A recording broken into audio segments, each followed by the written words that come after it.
Kaj briješ, stari, to ne mre napraviti, jel tako? Ne bi smio. Morao bi se prvo konsultirati s nama, ne tako na svoju ruku.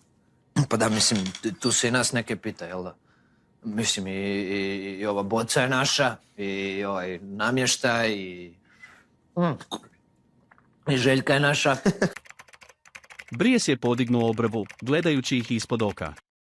Kaj, stari to stvarno ne mre napravit sam, jel tak? Upitao je poluglasno, s tonom u kojem se miješala sumnja i ironija.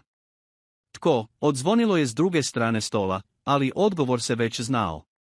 Ne bi smio, nastavio je prvi glas, ovaj put ozbiljnije.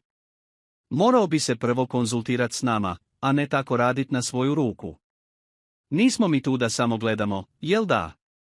Drugi kimne glavom, uzimajući gutlja iz čaše. Pa da, mislim, i nas se tu neke pita. Mislim, ova boca je naša, ovaj namještaj isto, i Željka je naša. Na trenutak svi zastanu, ime je visjelo u zraku, kao podsjetnik na ono što ih sve povezuje, ali i dijeli.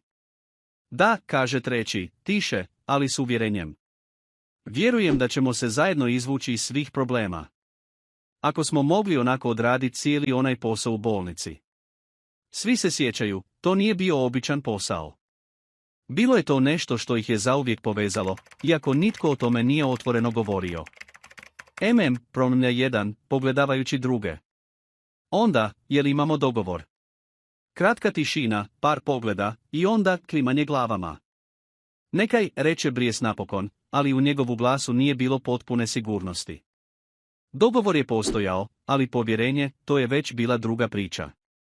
Kaj, Bries, stari to stvarno ne mre sam napravit, jel tak, pitao je prvi, s dozom nevjerice u glasu, kao da traži potvrdu nečega što mu je već bilo jasno.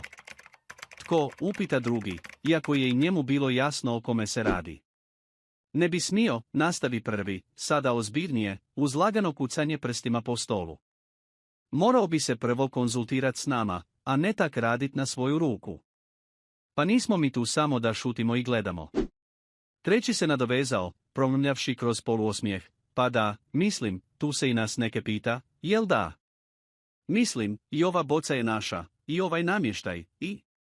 Zastane na trenutak, pa dodaje uz tiši ton, i Željka je naša. Tišina je nakratko ispunila prostoriju. Pogledi su se sreli, a u zraku se osjećala neka zajednička svijest, neizrečeni dogovor, ono nepisano pravilo koje ih već dugo drži na okupu.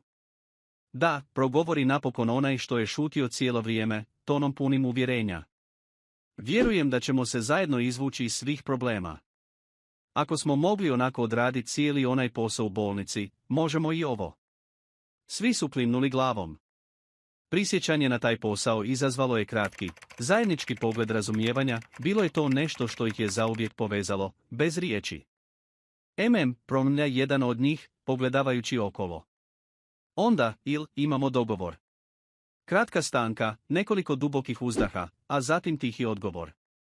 Nekaj, reče Bries, polako, kao da još uvijek važe između sumnje i odluke.